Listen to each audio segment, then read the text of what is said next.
இப்போ இவ்வளோ நாள் வந்து அரசியலமைப்பு சட்டத்தை வந்து மோடி தூக்கி போடுறாருன்னு ராகுல் காந்தி சொன்னது இப்போ உண்மையாயிடுச்சா?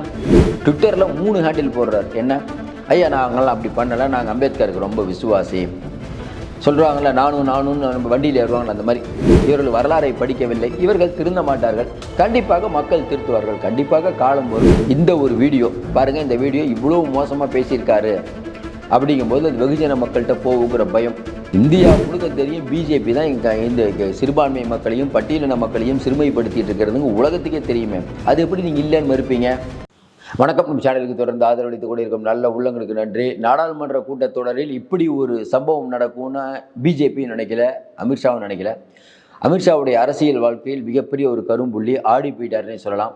உடனடியாக எக்ஸ் தளத்திலிருந்து ராகுல், பிரியங்கா உள்ளிட்ட காங்கிரஸ் தலைவர்களுக்கு நோட்டீஸ் கொடுத்துருக்காங்க. ஏன் அவ்வளவு அவசரமாக இந்தியாவுடைய இன்டெலிஜென்ஸ் வந்து எக்ஸ் தளத்துக்கு தகவல் சொல்லி உடனே அந்த பதிவை நீக்கணும்னு சொல்கிற அளவுக்கு அந்த பதிவில் என்ன இருக்குது? ரெண்டாவது, இந்தியா முழுக்க இன்றைக்கி வந்து காங்கிரஸ் வந்து போராட்டத்தை அறிவிச்சிருக்காங்க. சூப்பரான அதாவது இன்றைக்கி இந்திய அரசியல் எடுத்துக்கிட்டிங்கன்னா பட்டியலின மக்கள் பற்றி, அம்பேத்கர் அவர்களை பற்றி தேவையில்லாமல் பேசி, பட்டியலின மக்கள் மட்டும் இல்லை, குறிப்பாக பிஜேபி பெயர்பட்டது பட்டியலின மக்கள் தான். மொத்தமாக இன்றைக்கி பெரிய வாக்கு வங்கியை இழக்கக்கூடிய நிலைமையில் இன்றைக்கி பிஜேபி இழந்துருச்சுன்னே சொல்லலாம். ஏன்னா இது வந்து கண்டிப்பாக தேர்தல் எதிரொலிக்குன்னு உங்களுக்கு தெரியும். இந்த வார்த்தை, இந்த வீடியோ பெருசாக தேர்தலில் பேசப்படும். அதனால தான் இந்த வீடியோவை எடுங்க. எல்லாத்தையும் தாண்டி A1 தொழில்நுட்பம்னா பாருங்க, அதான் இருக்கிறதுலே மிகப்பெரிய ஒரு காமெடி. என்ன காமெடினா, நாடாளுமன்றத்தில் நீங்கள் பேசுகிறீங்க, அது எப்படிங்க A1 தொழில்நுட்பத்தின் மூலம் வந்து அதை வந்து பண்ண முடியும்? நீங்கள் பேசுகிறது தான் எல்லா சேனல்லையும் வந்துருச்சே, நீங்கள் சொன்ன வார்த்தை தான் எல்லாருக்கும் தெரியுதே, இதுக்கு முட்டு கொடுக்கவே முடியாத. அப்போ என்ன நடக்கிறது? எக்ஸ் பக்கத்தில் அதுக்கப்புறம் பார்த்தீங்கன்னா 2 காங்கிரஸ் தொண்டர்கள் இறக்குறாங்க. ஒன்று அசாமில், அதுக்கப்புறம் பார்த்தீங்கன்னா யூபியில். ஏற்கனவே சாம்பலில் இருக்க பிரச்சனை யோகிக்கு 7.5 ஆகிட்டு இருக்கும்போது இன்றைக்கி இன்னொரு பிரச்சனை. அதேமாதிரி அசாமில் வந்து மாட்டுக்கறி பிரச்சனை, இஸ்லாமியர்களை பிரச்சனை பண்ணுறது. அங்கே செத்தவரும் இஸ்லாம்னு ஒரு இஸ்லாமிய சகோதரர் தான். அது பெரிய அளவுக்கு போயிட்டுருக்குது. இப்போ இந்தியா முழுக்க பிஜேபிக்கு ஒரு பெரிய தர்ம சங்கடத்தை ஏற்படுத்தி இருக்கிறார் அம்பேத்கர். அதாவது அம்பேத்கர் அவர்கள் வாழும்போதும் சனாதன சக்திகளுக்கு எதிராக இருந்தார். அவர் இறந்து இத்தனை ஆண்டுகளுக்கு பிறகும் சனாதன சக்திகள் அவர் பேரை சொல்லி இன்றைக்கி ரொம்ப மோசமாக மாட்டிக்கொண்டிருக்கிறது. அப்படிதான் நிதர்சனமான உண்மை. என்ன நடந்திருக்கு? பிஜேபியுடைய அரசியல் வரலாற்றில் ஒவ்வொரு நாடாளுமன்ற கூட்டத்தொடர் நடக்கும்போது அவங்க வந்து இந்த கூட்டத்தொடர் நடத்த விடாமல் இருக்கிறதுக்கு என்னென்னமோ பண்ணுவாங்க. அவங்களே கரெக்டாக பண்ணுவாங்க, எல்லாம் பண்ணுவாங்க, நமக்கு தெரியும். இப்படிப்பட்ட சூழ்நிலையில் 2 நாளைக்கு முன்னாடி அவையில் பேசிய அம்பேத்கர் அவர்களை பற்றி பேசிய அமித்ஷா வகையாக மாட்டிக்கொண்டார். இதிலிருந்து அவங்களுக்கு எப்படி வெளியில் வருதுன்னு தெரியல. மன்னிப்பு அப்படின்னா அமித்ஷா மன்னிப்பு கேட்டால் நல்லா இருக்குமா அப்படின்னு சொல்கிறதுக்குள்ளேயே என்ன ஆச்சுன்னா, என்ன சொல்கிறாங்கன்னா டெல்லியில், ஆக்சுவலாக இந்த அளவுக்கு இவர்கள் இந்த சீரியஸ்னஸ் போகும் தெரியாது. இந்த நாடாளுமன்ற கூட்டத்தொடரில் அவர் பேசுகிறாரு, கண்டனம் தெரிவிக்கிறாங்க. சரி, அதோடு இது முடிச்சுட்டு அன்னைக்கு அமித்ஷா அவர்கள் வீட்டுக்கு போகிறாரு. ஷிண்டே அணியை சேர்ந்த ஒருத்தர் வராரு, அஜித் பவார், 2 பேர் அணியை சேர்ந்த 2 பேரையும் சந்திக்கிறார். அப்போ கூட சுமூகமாக தான் போயிட்டு இருக்குது. அதுக்கப்புறம் மெல்ல இந்த விஷயம் பரவறதை பார்த்த உடனே ஆர்எஸ்எஸ்லேருந்து பிஜேபியிலேருந்து பலரும் பேச ஆரம்பிக்கிறாங்க. இது ரொம்ப வேறு மாதிரி போயிட்டு இருக்குது, நம்ம உடனடியாக கண்டனம் தெரிவிக்கணும். அப்படி சொன்ன உடனே தான் என்ன பண்ணுறாரு, பிரைம் மினிஸ்டர் உள்ளே வர்றார். எப்பயுமே ஐயா வந்து மோடி வந்து ஃபாரின் கனவுலேயே இருக்கக்கூடிய மோடி, பிரைம் மினிஸ்டர் வந்து ட்விட்டரில் 3 ஹேண்டில் போடுறார். என்ன ஐயா நாங்களாம் அப்படி பண்ணலை, நாங்கள் அம்பேத்கருக்கு ரொம்ப விசுவாசி சொல்கிறாங்களே, நானும் நம்ம வண்டியில் ஏறுவாங்களே, அந்த மாதிரி. அது மக்கள் ரொம்ப தயாரில்லை. பிரைம் மினிஸ்டர் இந்த அளவுக்கு போடுறாருன்னு எல்லா சேனலும் ஒளிபரப்ப ஆரம்பிக்கிறாங்க. இந்த பதற்றம் அப்படிங்கிறது என்னன்னாங்க, பதறாத காரியம் சேராதரும்பாங்கள்ல. நீங்கள் அமைதியாக கடந்து போகிற மெதுவாக அதை ஹேண்டில் பண்ணியிருக்கலாம். அதை விட்டுட்டு இவங்க தேவையில்லாமல் பதறினாங்க பாருங்கள். சிம்பிளாக ஆமாங்க நான் பேசுனது தவறாக புரிஞ்சுக்கிட்டாங்க, நான் அந்த அர்த்தத்தில் சொல்லிங்க, இந்த அர்த்தத்தை சொன்னேன், யாராவது மனம் புண்பட்டுருந்தால் மன்னிச்சுக்கோங்க, நான் வந்து அம்பேத்கரை கடவுளாக நினைக்கிறேன், முடிஞ்சு போச்சு, நீ எதுவுமே பண்ண மாட்டேன் அப்படின்னு சொல்லி பிரதமர் வக்காலத்து வாங்கி அது எல்லா சேனலையும் ஒளிபரப்பானோன்னா பிரதமருடைய பேச்சு பாருங்கள். சின்ன சேனலெல்லாம் கூட எல்லா பத்திரிகையிலையும், ஏன்னா அமெரிக்கா ஊடகங்கள் வரைக்கும் போகும், எல்லா இடத்துலையும் ஒளிபரப்பும் போது தெரியாத மக்களுக்கு கூட என்ன பிரைம் மினிஸ்டர் ஏன் திடீர்னு இந்த மாதிரி அம்பேத்கரை பற்றி பேசுகிறாரு, இல்லை அமித்ஷா ஏதோ பேசிட்டாராம். அமித்ஷா என்னங்க பேசினார், மக்கள்கிட்ட எப்படி போகுதுன்னு தெரியுமா? இன்றைக்கி அமித்ஷா என்ன சொல்லிட்டார், அம்பேத்கரை கேவலமாக பேசிட்டாராம். இதே தான் வேலையாக போச்சு உங்களுக்கு. தமிழ்நாட்டில் என்ன சொல்லுவாங்க பாருங்கள், இளையராஜா அவர்களை வந்து ஸ்ரீவில்லிபுத்தூர் கோயிலில் விடலை, இன்னும் அந்த கம்யூனிட்டியோட திமிர் இருக்குதுங்க. வடநாட்டில் வேறு மாதிரி போகும்.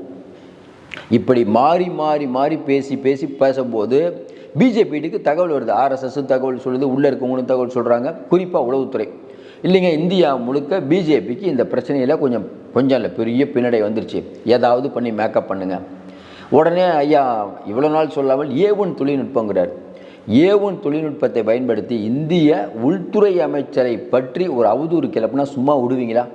சாதாரண எம்எல்ஏ எம்பியை கிளப்பினாலே அவதூறு வழக்கு போடுறீங்களே, பெரிய பிரச்சனை பண்ணுறீங்களே. உள்துறை அமைச்சர், அப்போ அவரை A1 தொழில்நுட்பம் மூலமாக பேசக்கூடிய வலிமை யார்கிட்டக்குது? அதுவும் அவர் பண்ண இடம் நாடாளுமன்றத்தில் பேசுகிறத ஒருத்தர் இந்த மாதிரி A1 தொழில்நுட்பத்தை பயன்படுத்தி பண்ணுறாருன்னா அவரை எந்த அளவுக்கு யார் பண்ணாலும் தப்பு தான். ஆனால் என்னென்னா அது மொக்கையான வாதங்க எப்படிங்க பண்ண முடியும்? நாடாளுமன்றத்தில் ஐயா நீங்கள் பேசுகிறீங்க, அது டெலிகாஸ்ட் ஆகுது, அதை எடுத்து அதை விட தாண்டி எக்ஸ் பக்கம் உடனே காங்கிரஸ் பிரியங்கா ராகுல் உள்ளிட்டவங்களுக்கு நோட்டீஸ். எலன் மஸ்க் என்னடா எக்ஸ் பக்கத்தில் நோட்டீஸ் அப்படின்னா யார்? நம்ம இன்டெலிஜென்ஸ் தான். இன்டெலிஜென்ஸ் மற்ற விஷயத்தில் கவனம் செலுத்துகிறாங்களோ இல்லையோ, இந்த மாதிரி விஷயத்தில் கவனம் செலுத்துகிறாங்க. இந்தியா முழுக்க எங்கே குண்டு வெடிக்குது, என்ன பிரச்சனை பண்ணுறாங்க, எப்படி பண்ணுறாங்கன்னு பார்க்கக்கூடிய சாம்பலில் மக்கள் இவ்வளோ போராட்டம் பண்ணிகிட்டு இருக்காங்க. இது நம்ம விவசாயிகள் பிரச்சனை நடக்குது, அது அடுத்து என்ன மாதிரி ஆகும், இப்படி யோசிக்க வேண்டிய உளவுத்துறை இன்றைக்கி எப்படி யோசிக்குதுன்னா, அமித்ஷா பற்றி யாராவது தப்பாக பேசுகிறாங்களா, அமித்ஷா பற்றி அவங்க பையனை பற்றி யாராவது தப்பாக பேசுகிறாங்களா, பிஜேபி பற்றி யாராவது தப்பாக பேசுகிறாங்களா, பிஜேபிக்கு எதிராக கூட்டணி சேருதா, இதை பற்றி தான் பேசிகிட்டு இருக்காங்க. இதனுடைய நீச்சி தான் இந்த விஷயம். இப்போ எக்ஸ் பக்கத்தில் அந்த பதிவை நீக்கணுங்கிறாங்க. ஏன் நீக்கணும்னு இவ்வளோ ஒரு பாடுபடுறாங்க? எந்த தேர்தல் வந்தாலும் இனிமேல் அம்பேத்கர் அவர்கள் பேசப்படுவார். ஏற்கனவே பேசப்பட்டு இருக்கார், இப்போ பேசப்படுவார். இந்த ஒரு வீடியோ பாருங்கள், இந்த வீடியோ இவ்வளோ மோசமாக பேசியிருக்காரு அப்படிங்கும்போது அது வெகுஜன மக்கள்கிட்ட போகுங்கிற பயம்.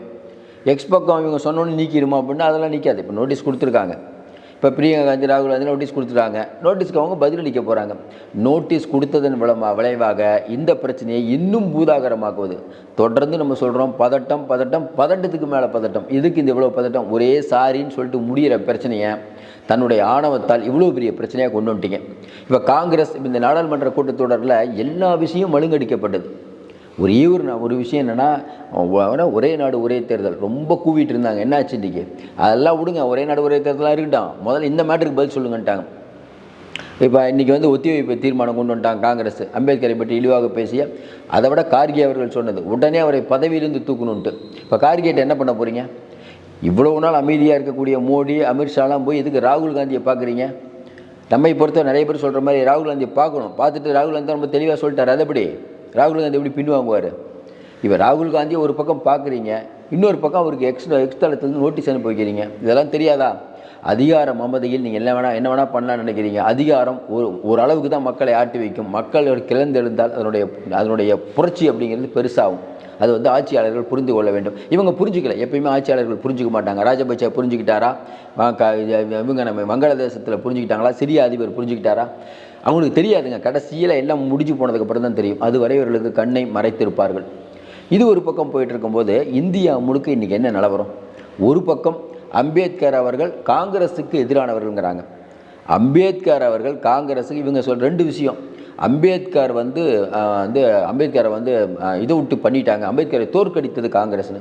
அதற்கு அம்பேத்கர் அவர்களே அவங்க நண்பருக்கு எழுதின கடிதத்தில் யார் தன்னை தோற்கடித்தார்னு எழுதிட்டாங்க. அதுவும் இவர்கள் சொன்னது தப்பு. அதையும் தாண்டி நம்ம என்ன கேட்குறோன்னா, ஜவஹர்லால் நேரு பாரிஸ்டர், காந்தி இப்போ எங்கெல்லாம் போய் படித்தார் நமக்கு தெரியும், பாரிஸ்டர்.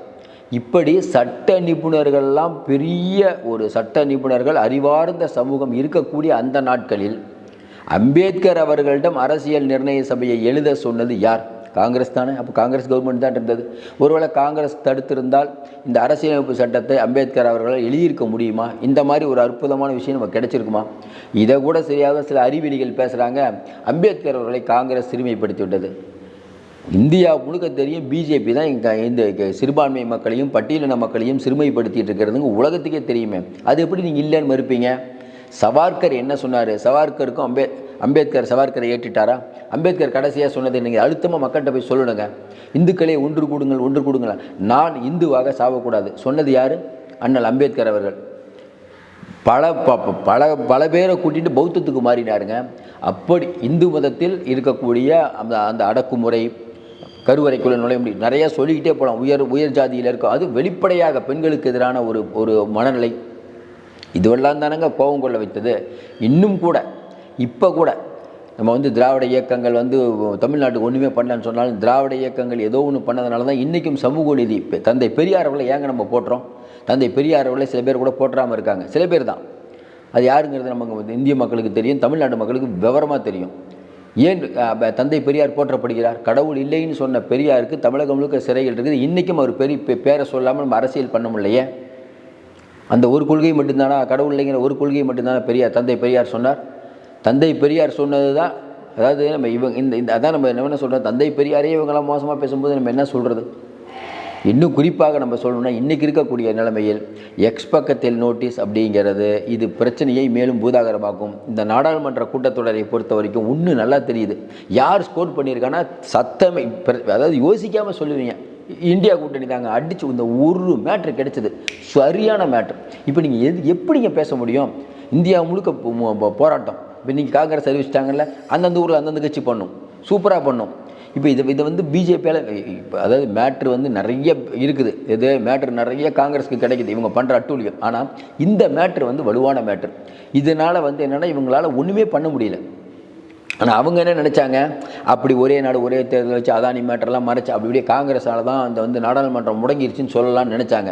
ஒன்றும் பிரச்சனை இல்லை. இப்போ பிரச்சனை, இப்போ நாடாளுமன்றத்தில் உரிமை மீறல் அமித்ஷாவால் கொண்டு வந்துட்டாங்க, அதெல்லாம் கொடுக்க முடியாதும்பாங்க. மறுபடியும் போராட்டம், மக்கள் மன்றத்துக்கு செல்கிறோம் அப்படின்னு சொன்னால் இன்றைக்கி பிஜேபி கண்டிப்பாக ஒரு ஷேக் ஆகும் அப்படிங்கிறது அதனுடைய இந்த 2 நாள் செயல்பாட்டை பார்த்தாவே தெரியுது. ஆர்எஸ்எஸ் எப்படி எடுத்துக்கும், நல்லா தானே போயிட்டு இருந்துச்சு, தேவையில்லாமல் பிரச்சனை பண்ணிட்டாங்களே. சரி, இப்போ என்ன சிக்கல் அப்படின்னா, இது ஓகே, சிராக் பாஸ்வான் எந்த முகத்தை வச்சுட்டு போய் ஓட்டு கேட்பார். ஐயா நிதிஷ்குமார் பீகாரில் அவருக்கு ஒரு சிக்கல், பட்டியலின மக்கள் சிக்கல். ஒவ்வொரு ஸ்டேட்லேயும் இது பிஜேபிக்கு பாதகமாக முடியும். இதில் நம்ம ஆம் ஆத்மி சூப்பராக நினச்சிட்டு இருப்பாங்க மனசுல, பரவாயில்ல ஆம் ஆத்மி போராட்டம் அறிவிச்சிட்டார், அவர் பார்த்துக்கிட்டே இருந்தார். டெல்லியில் இருக்கக்கூடிய இதில் போன தடவை எம்பி எலெக்ஷனில் டெல்லியில் இருக்கக்கூடிய பட்டியலின மக்களின் வாக்கு பிஜேபிக்கு போயிருக்குது. டெல்லியில் 7 சீட்டு ஜெயிச்சிருக்காங்க. இப்போ இந்த தடவை என்ன ஆகும், அடுத்த வருஷம் சட்டமன்ற தேர்தல். ஆனால் இதை பொறுத்த வரைக்கும் ஸ்கோர் பண்ணது காங்கிரஸ் தான். இந்தியா முழுக்க பெரிய கட்சிங்க காங்கிரஸ் தாங்க ஸ்கோர் பண்ண முடியும். இந்த மேட்டரில் வந்து நிறைய பேர் வந்து மம்தா பானர்ஜி வந்து இந்தியா கூட்டணி தலைவராகணும் நிறைய பேர் சொல்லிட்டு இருக்காங்க. அது குறிப்பாக பிஜேபியோட சங்கிகள் சொல்லுவாங்க. ஏன்னா ராகுலோ பிரியங்காவோ அந்த இடத்துக்கு வந்துடக்கூடாது. மம்தா பானர்ஜி வந்தால் பிரச்சனை இல்லை, ஒரு ஸ்டேட்டு. ராகுல் பிரியங்கா வந்தால் இந்தியா முழுக்க அறியப்படுகிற முகம் ராகுல் பிரியங்கா. இன்றைக்கி கூட இந்த மேட்டரில் யார் ஸ்கோர் பண்ணியிருக்கா, மம்தா பானர்ஜியா ராகுல் பிரியங்காவை சொல்லுங்கள். இன்றைக்கி சரியோ தப்போ, அவங்க தானங்க பெரிய கட்சி. இதையெல்லாம் தாண்டி கொறடா உத்தரவு மோடி போட்டு 20 எம்பிகள் வரலையே, அதுக்கு என்ன பதில்? இப்போ உங்கள் மேலே என்ன மரியாதை? தூக்கிடுவியா? மோடி ஒரு எம்பி தூக்க சொல்லுங்கள் பார்ப்போம். இன்றைக்கி தூக்கிட முடியுமா? கர்நாடகத்தை சேர்ந்த ஒரு எம்பி என்ன சொல்கிறாரு, எனக்கு வயசாகிடுச்சிங்க, இது வரைக்கும் எனக்கு மினிஸ்ட்ரி ஆகலை. யாரோ ஆகுறாங்க சொன்னாங்களா இல்லையா? இன்றைக்கி இருக்கக்கூடிய நிலைமையில் வந்து தொடர்ந்து அரசியலமைப்பு சட்டத்தை ஐயா ராகுல் காந்தி காட்டும் போது சில பேர் கூட சொன்னாங்க, என்னங்க எப்போ பார்த்தாலும் இதையே காட்டிகிட்டு இருக்காரு, மேட்ரை மாற்றுங்க. மம்தா பானர்ஜியும் சமாஜ்வாதியும் சொன்னாங்க, ரைட்டுங்க, நீங்கள் சம்விதானம் இதை காட்டிகிட்டு இருக்கீங்க, அரசியலமைப்பு சட்டம், எங்களுக்கு ஸ்டேட்டில் 1000 பிரச்சனை இருக்குது. இப்போ திமுகவுக்கு வந்து வெள்ள நிவாரணம் கொடுக்கல, அதை நாங்கள் எழுப்பணும். மழை வெள்ள பாதிப்புக்கு நிதி கொடுக்கல, அதை நம்ம பேசணும். எப்போ பார்த்தாலும் காங்கிரஸ் வந்து இந்த இதையே காட்டிகிட்டு இருக்கீங்கன்னு. நல்ல நேரம் காங்கிரஸுக்கு சூப்பராக நல்ல நேரம் மாட்டிக்கிச்சா. இப்போ இவ்வளோ நாள் வந்து அரசியலமைப்பு சட்டத்தை வந்து மோடி தூக்கி போடுறாருன்னு ராகுல் காந்தி சொன்னது இப்போ உண்மையாயிடுச்சா? தொடர்ந்து நம்ம சொல்கிறோம். இந்த விஷயத்தை பொறுத்த வரைக்கும் சூப்பராக ஸ்கோர் பண்ணிட்டாங்க காங்கிரஸ். அது மட்டும் இல்லாமல் பிஜேபி என்ன பண்ணுறதுன்னு தெரியாமல் திக்குமுடாகிட்டு இருக்கார்கள். இவர்களுக்கு அரசியலும் தெரியாது, பொருளாதாரம் எதுவுமே தெரியாது. இவர்களுக்கு தெரிஞ்சது ஒன்றுமே மத அரசியல். ஏதோ மேலே வந்து கோபுரத்தில் உட்காந்துச்சுன்னு சொல்லுவோம்ல தமிழில், அந்த மாதிரி இவர்கள் ஏதோ ஒரு லக்கில் மேலே வந்து உட்காந்துட்டாங்க. உட்காந்து நிறையா மிஷின் ஏகப்பட்டதை வச்சு தொடர்ந்து ஜெயித்து கொண்டு இருக்கிறார்கள். ஆனால் வரலாறு முழுக்க நீங்கள் பார்த்தீங்கன்னா ஜெயித்தவர்கள் ஜெயித்து கொண்டே இருக்க மாட்டார்கள். எவ்வளோ பெரிய சர்வாதிகாரி இருந்தாலும் கடைசியாக அவர்களுக்கு என்ன நிலை என்பதை இப்போது இருக்கவர்கள் புரிந்து கொள்ள வேண்டும். ஆனால் இவர்களுக்கு புரியாது. ஏன்? இவர்கள் அரசியலை மாற்றியமைக்கணும்னு சொல்கிறவங்க. ஹிட்லர் தானேக்குத்தானே சுட்டு கொண்டார். இல்லை, அதெல்லாம் வரலாற்றில் அமித்ஷா சொல்கிறார், வரலாற்றை மாற்றி அமைக்கணுமா? எப்படி?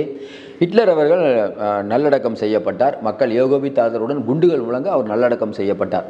காந்தியாரை சுட்டு கொன்றது கோஷ்டம் இல்லை, காந்தியார் இயற்கையிலேயே மரணம் அடைந்தார். இதான் சொல்கிறாரு.